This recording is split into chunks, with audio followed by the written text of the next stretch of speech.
Hi guys, welcome back to my channel. You're watching law से दोस्ती और आज की ये वीडियो है voidable, illegal and unenforceable agreements के बारे में, right?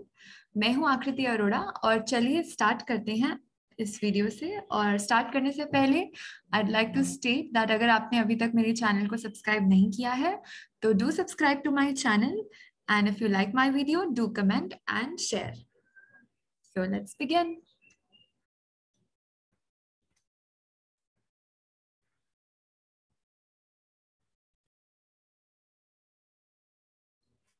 Starting with introduction. See, for validity of a contract, it is essential that the consideration and object should be lawful, right? So object and consideration in same cases be the same thing, but may also be different. So definitely, for example, let's take money borrowed for marriage of a minor. Here, consideration is loan, and the object is marriage. So basically, object and consideration in some cases be the same thing, but may also be different, right?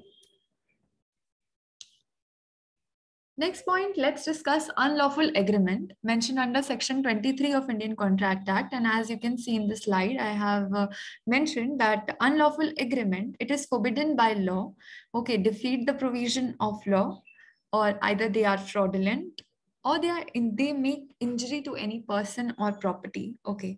And the court regards it as immoral or against public policy. So all these types, they are part of unlawful agreement, okay. So unlawful agreement, according to section 23, consideration or object of an agreement are lawful unless अगर उनमें ये सारी चीजें present है तो वो unlawful हो जाएंगे, right? So we'll be discussing each point one by one, starting with unlawful agreement. Point number one, that is forbidden by law. So why do we consider any agreement which includes points which is forbidden by law as unlawful agreement? Let's take, for example, sale of liquor without license. That is a contract related to that topic is actually forbidden by law, and so this will be unlawful agreement, right? Similarly, let's take another example of paying money, that is pay money if a person commits crime. So if a person promises to pay another person that, okay, fine, you commit this crime, okay, you murder someone, I'll give you this much amount of money. So, or you kidnap someone, I'll give you this much amount of money. So having this kind of agreement are actually unlawful, okay, because you are the object of the contract is basically forbidden by law. The motive of the contract is illegal here. So it is forbidden by law and it is unlawful agreement, right? It is an unlawful agreement. Next point is defeat the provision of any law. So in any contract, the points defeat the provision of any law that is considered to be unlawful agreement. Why? Because sometimes the object or the consideration for an agreement is such that though not directly forbidden by law, it would, if permitted, okay, defeat the provision of law. जैसे कि accepting a son in adoption in consideration of money is unlawful, right? उसके बाद let's discuss unlawful agreement में next point है fraudulent purpose. So an agreement made for fraudulent purpose is illegal. Okay, same was happened in Jairam versus Khanna Ram. Okay, so I like to state what was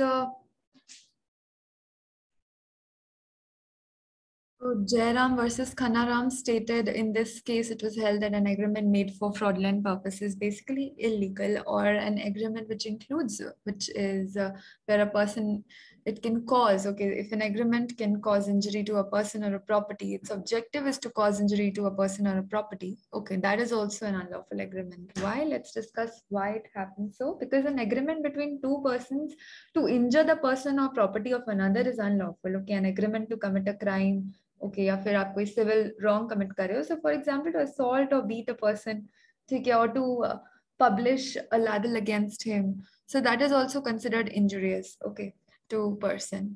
So yeah, so anything which is injurious to person or property, if it is included in the contract, in the agreement, so it will be declared to be unlawful agreement, right? So this is the next point. After the fraudulent purpose, we include injurious to person or property, and then comes immoral. Well, what do we mean? What do we understand by immoral? Well, starting with, the law does not allow to agreement attain with immorality to be enforced. अगर कोई भी agreement में immorality present है तो वो law नहीं चाहेगा कि वो लॉ इन्फोर्सेबल हो, right. So that is what it states कि अगर ऐसा कोई लॉ इन्फोर्सेबल होता, अब तो सी कोई भी ऐसा एग्रीमेंट जिसमें इमोरल पॉइंट्स हैं वो इन्फोर्सेबल हो ही नहीं सकता, because that will be unlawful agreement. Okay, so for example, let's take what can be the example of immorality. Okay, think about it.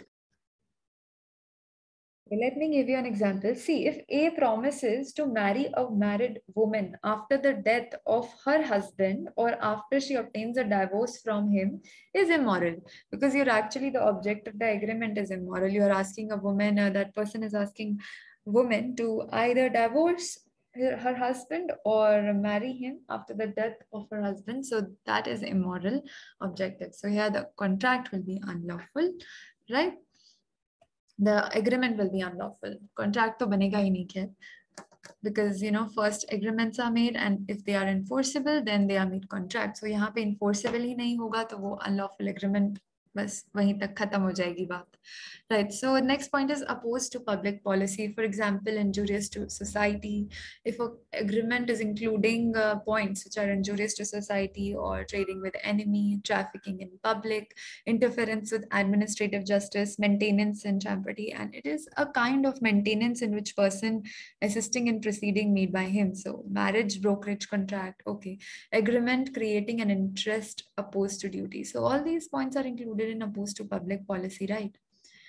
So let's discuss consideration and object unlawful in part. According to section 24, if any part of a single consideration for one or more objects, okay, any part of a single consideration of one or more object, or any one or any part of several consideration for a single object is unlawful, and the agreement is void. So this means that if a part of consideration, यानी कि कोई भी consideration का अगर एक भी part जो unlawful है, that can be separated from other lawful parts. ठीक है, एक आपकी consideration जो है उसमें बहुत सारे, so कई part में आपने consideration दी है, right? So the unlawful part can be separated from the lawful part, and the court will enforce only the lawful part.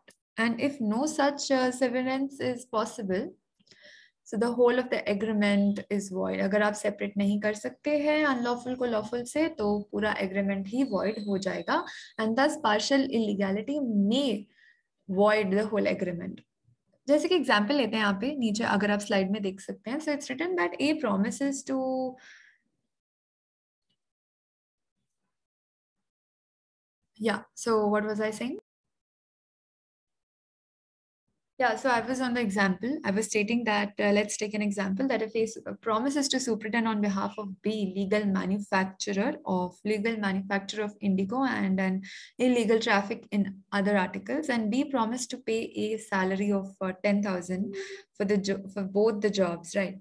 So A is actually promising to superintend on behalf of B, okay, legal manufacture of indigo and an illegal traffic in other articles, and B promises to pay a salary of 10,000, okay, for both the jobs, and the whole of the agreement is void. Why? Because similarly, where the plaintiff, let's take another example where the plaintiff, a married woman, agrees to live in adultery with the defendant and also agreed to serve him his housekeeper, and the defendant agrees to pay her 50 rupees per month, the whole agreement is void. So if the agreement has stipulated payment of 30 rupees per month for living in adultery and 20 rupees for housekeeping, the agreement would have been void as to the first object, but valid as to the second one. Right, so as we discussed it earlier, अगर lawful और unlawful दो parts में आपकी consideration है, तो definitely court lawful वाले को enforce करा सकता है, and unlawful वाला जो है that will be declared to be void, right? Let's discuss void agreement. So as far as we were discussing, these points were of unlawful agreement. सबसे पहले agreement, और unlawful कब है?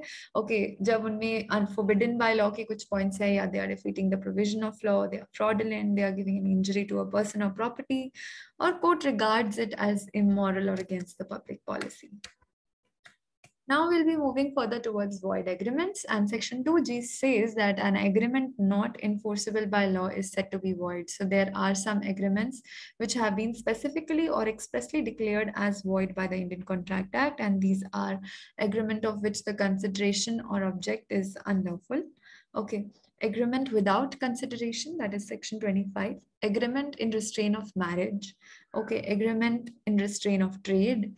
Agreement in restraint of legal proceedings, agreement which are uncertain and ambiguous, and agreement by way of wager, agreement to do impossible act. Okay, so all these points are, there are some agreements which have been specifically or expressly declared void by Indian Contract Act. So from 1st to 8th, these are those agreements. Starting with restraint of marriage, we'll be discussing right now. So every agreement in restraint of marriage of any person other than minor is void.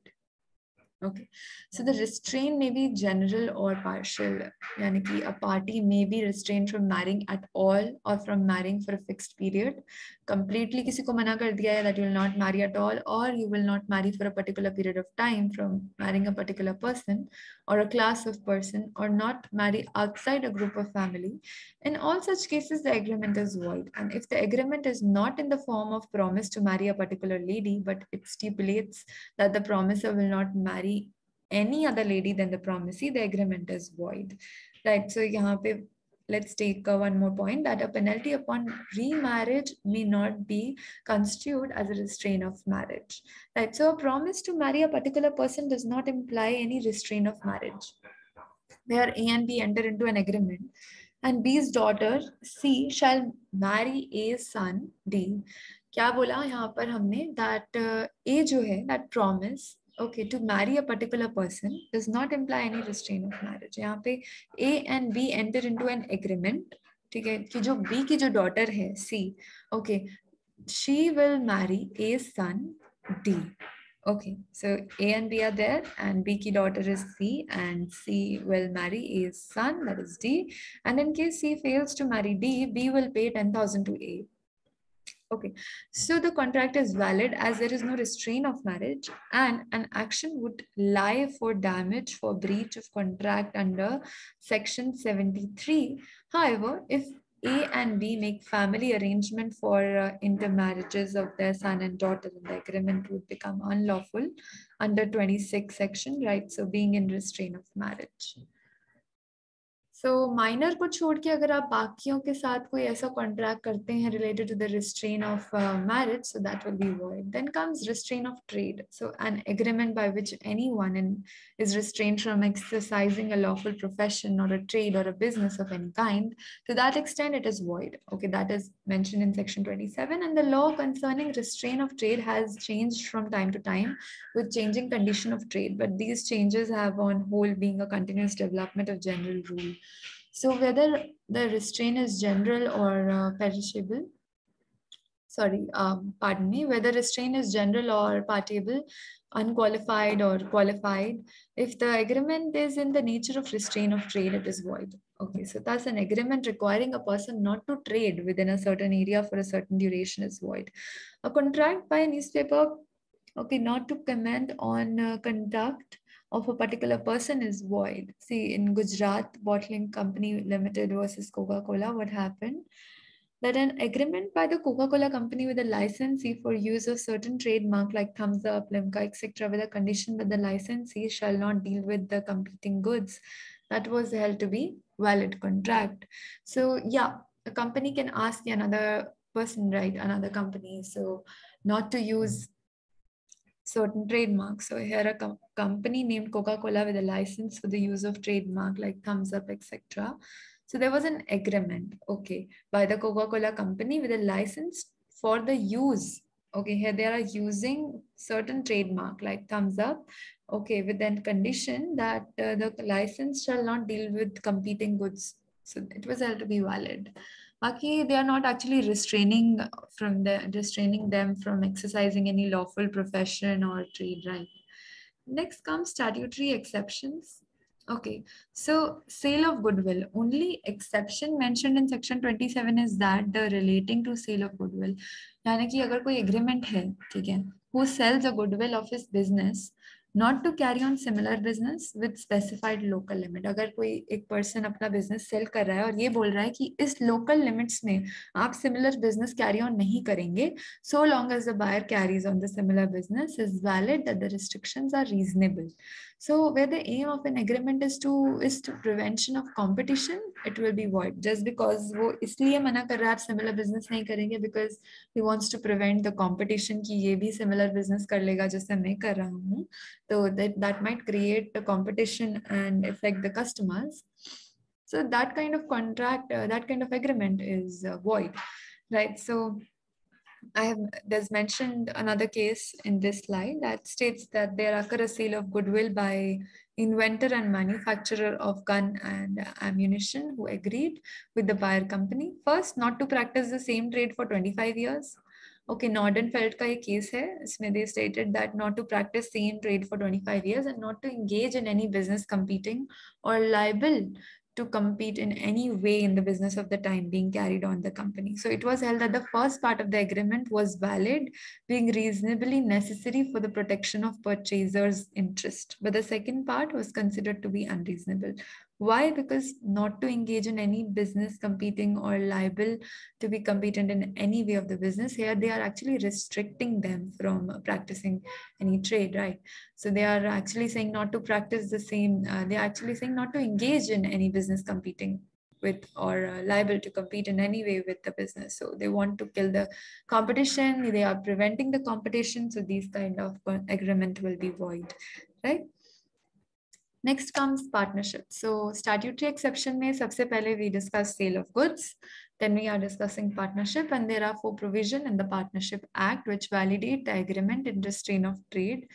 सबसे पहले section 11 enables partner during the continuance of the firm to restrict their mutual liberty by agreeing that none of them shall carry on any business other than that of the firm. Section 36 enables them to restrain on outgoing partner from carrying on similar business within the specified local limits, and a similar agreement may be made by partners under 54 section upon an anticipation of dissolution by which they may restrain each other from carrying on a business similar to that of a firm. So section 55 relates to the sale of the goodwill of the firm. So this is where the Partnership Act includes all the provisions. Section 11, which enable the partner during continuance of the firm to restrict mutual liberty. Okay.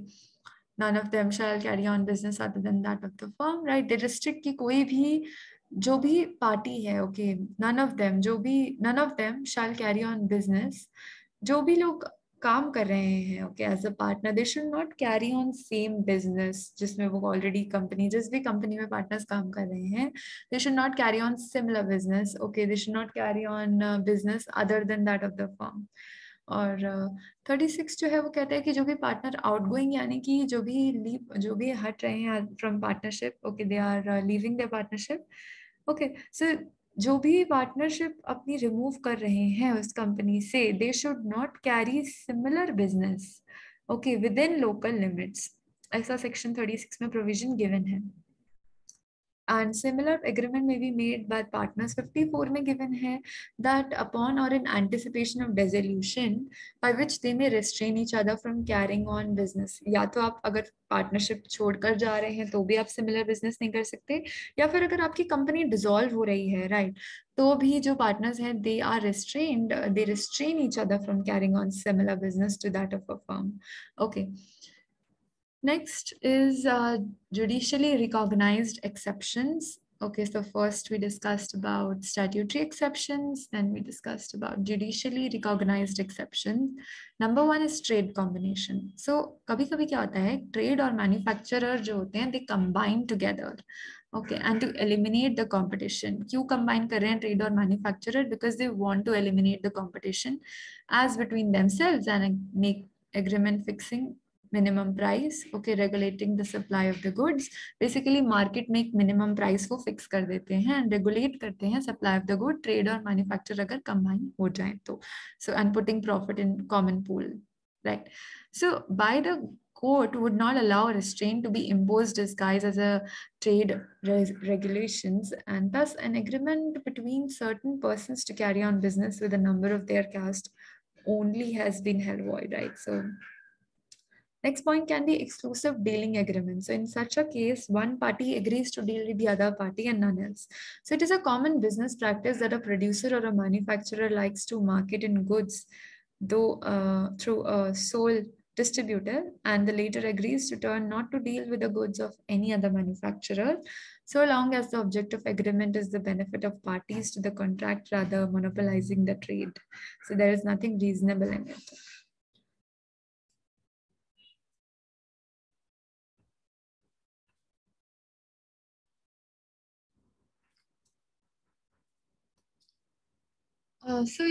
Let's discuss contract of service now. So an agreement of service by which an employee agrees that he will serve a particular employer for a certain duration, okay, and that he will not serve anybody else during that particular period. Okay, so it is a valid agreement.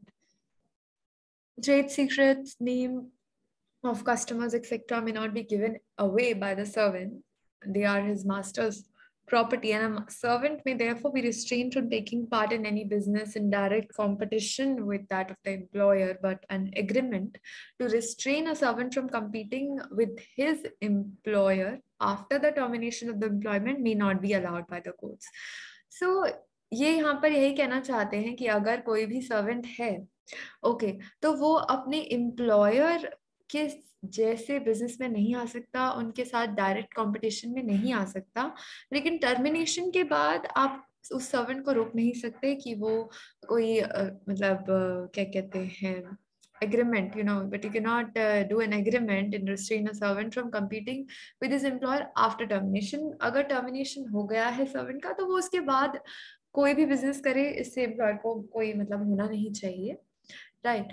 But an agreement to the restraint of a servant from competing with the employer after termination of employment may not be allowed by the court. So restraint of legal proceedings, section 28 states that agreement absolutely restraining a party from enforcing his rights through a court of law or an agreement which places a limit as to the time within the right can be enforced is void. Further, the right to appeal does not come within the purview of the section. A party to the suit may agree not to appeal against the decision. So an agreement to oust the jurisdiction of the court is opposed to public policy and thus void. So the agreement here, that is void if restraint is absolute one and a partial restriction will be valid. But two competent court can possibly deal with subject matter of litigation. So it is open to the parties to contract to agree, and a dispute should be adjudicated upon one of the court only. Example, a clause that Delhi court alone have jurisdiction to adjudicate. Restraint of legal proceedings का मतलब आप ध्यान से समझना क्या होता है. Basically किसी को रिस्ट्रेन करना लीगल प्रोसीडिंग्स आगे करने से, ठीक है, वो एक वॉइड एग्रीमेंट है. आप ये नहीं कह सकते कि अच्छा मेरा ये काम, मैं ये इलीगल काम करने जा रहा हूँ और आप मेरे खिलाफ लीगल एक्शन मत लेना, I will pay you this amount of money. तो इस तरह के रिस्ट्रेन करना किसी को लीगल प्रोसीडिंग से, ये गलत है.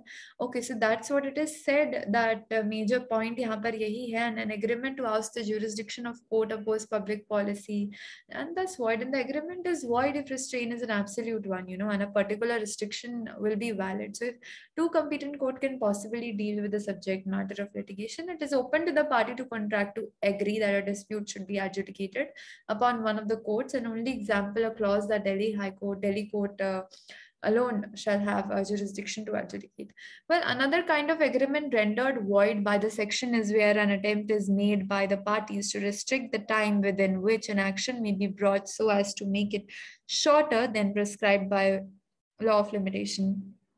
So according to the Indian Limitation Act, for example, an action for the breach of contract may be brought within 3 years from the date of breach. So if a clause of an agreement provides that no action should be brought after 2 years, the clause is void. अगर limitation law में already mentioned है कि आपका अगर कोई breach of contract हुआ है तो आप उसका objection, आप वो case कर सकते हैं within 3 years, within 3 years, ठीक है. और आप अपने ही agreement में ये लिख रहे हो that the clause of an agreement provides that there should be no action brought after 2 years. मतलब एक तरफ law में लिखा है कि 3 साल साल तक आप कर सकते हैं केस, और आप अपने एग्रीमेंट, अपना जो आप पर्सनल एग्रीमेंट जो आप बना रहे हैं, आपस में पार्टीज बना रही हैं, उसमें और सेइंग कि 2 years की आप लिमिटेशन डाल रहे हैं, तो obviously you are not the law framers, okay, you can not change what is written in the law. ठीक है, जो लॉ में लिखी है जितनी लिमिटेशन वो वही रहेगी, आपके एग्रीमेंट में लिख देने से कोई फर्क नहीं पड़ने वाला है, that will not change.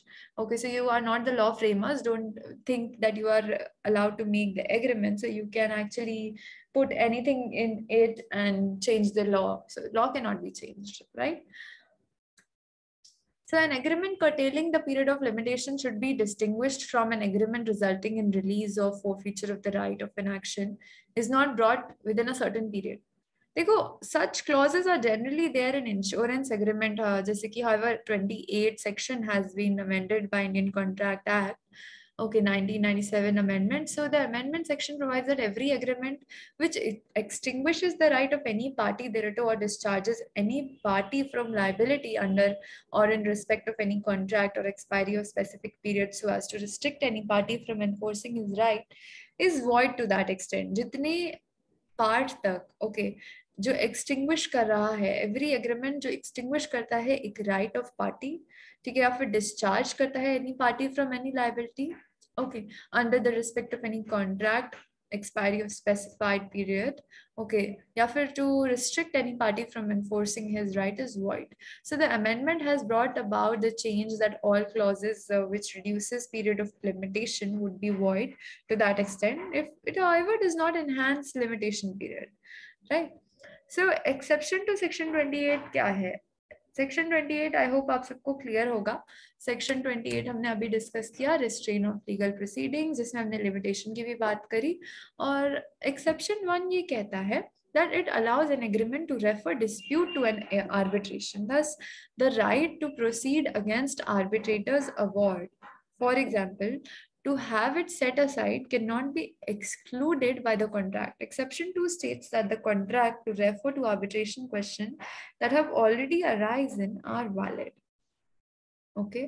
So guys, pardon me, मैंने अभी यहाँ पर PPT इसलिए include नहीं किया because I thought these points are a bit important. So a detailed page will be sufficient for you guys to prepare for your exam, and you can actually side by side read the same and study along. That's why. So let's move further and discuss uncertain agreements. So we are done with the void agreements, we are done with the illegal agreements. Sorry, we are done with void agreements and we are done with unlawful agreements, right? So इसमें हमने पढ़ा था forbidden by law, हमने पढ़ा था defeat the provision of law, हमने पढ़ा था then injurious to public, injurious to person or property, and immoral and opposed to public policy. And उसके बाद we have discussed void agreement. Then we discussed about agreement without consideration, agreement in restraint of marriage, okay, trade, illegal proceedings में restrain करना, legal proceedings में sorry restrain रखना, that is the restraint of legal proceeding, and agreement which are uncertain and ambiguous by wager, right? So these are all void agreement. Now comes uncertain agreement, and the agreement, the meaning of which is not certain or capable of being made certain, are void. So section 29, for example, A agrees to sell B 100 tons of oil. So there is nothing, whatever to show what kind of oil was inserted. However, A, who is a dealer in coconut oil, only agrees to sell B 100 ton of oil. Then there is certainty in agreement. So similarly, well, A agrees to sell B all the grains in my granary at Ramnagar. There is no uncertainty to make agreement void, right? So A promises to pay B for services.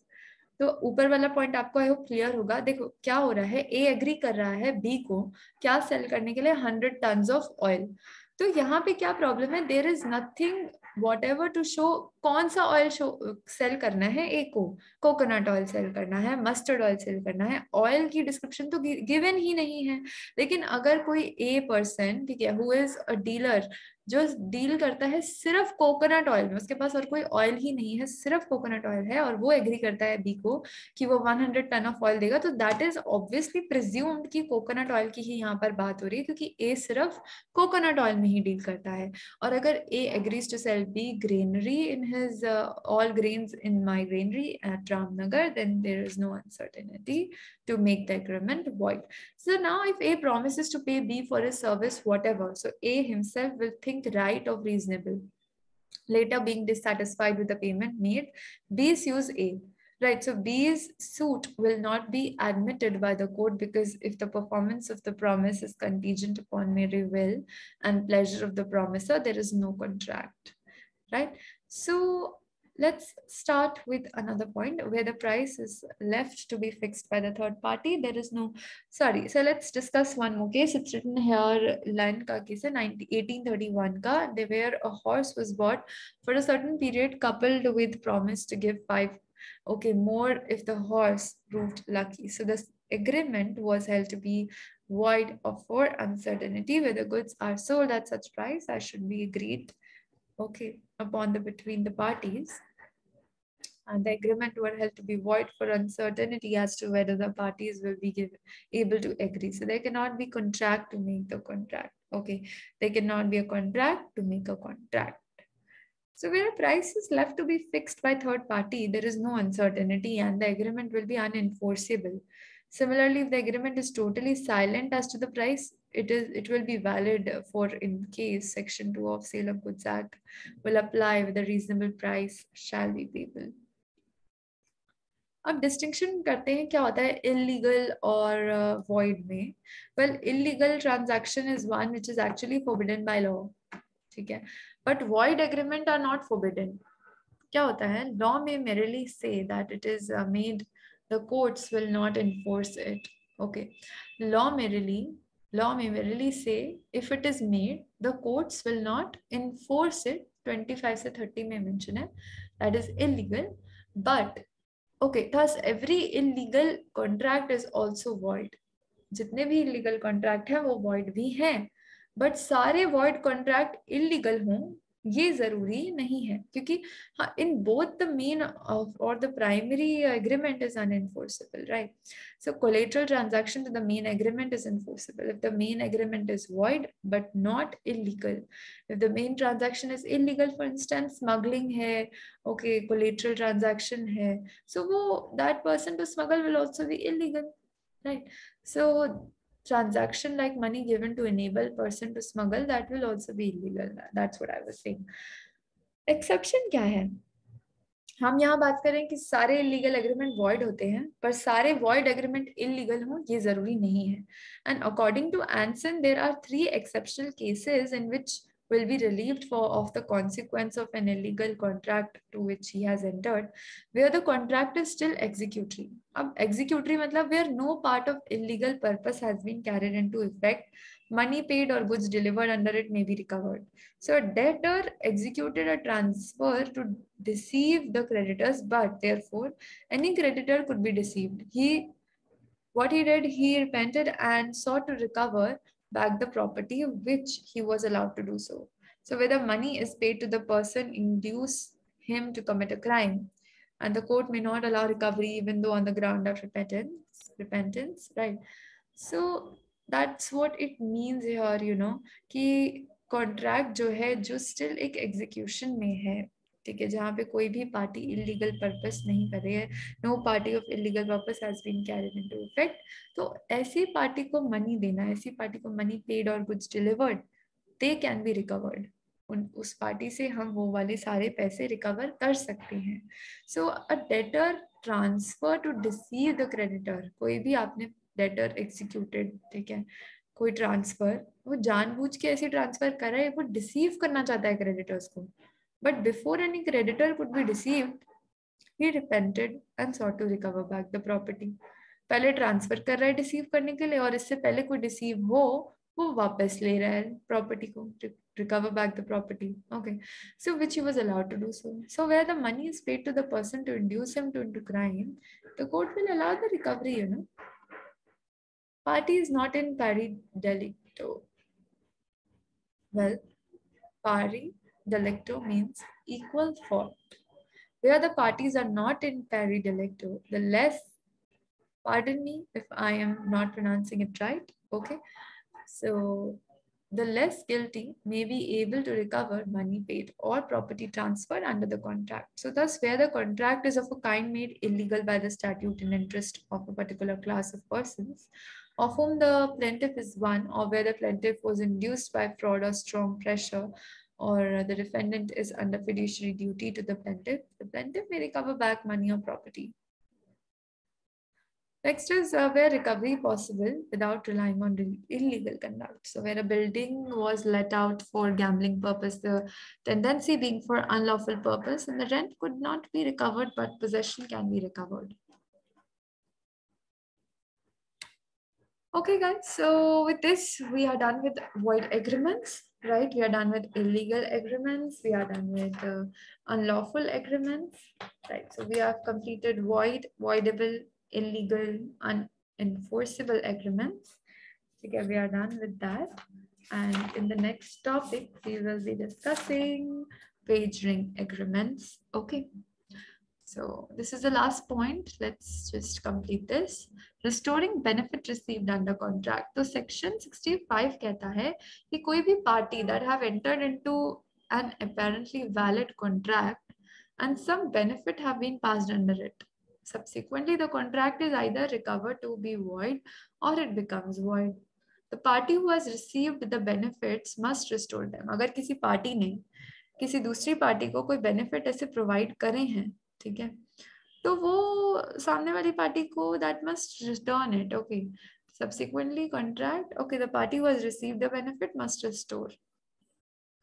तो ऐसा जो section है that does not apply to the contract which the party knew at time of making it to be void. The section also may not apply to the case where benefits are being passed at the time when the contract has, though unknown to the party, and already ceased to be enforceable. First part of section 65 is concerned with an agreement which is never amounted to a contract. It is a void ab initio. But parties discover this at a large later stage. For example, 65 will apply in case where the contract is void by reason of unlawful object, but the parties were not aware of it. So the second part of section 65 is concerned with the agreement which becomes void. This will cover cases where the contract was valid initially, but due to happening of some event, the performance, it becomes impossible, right?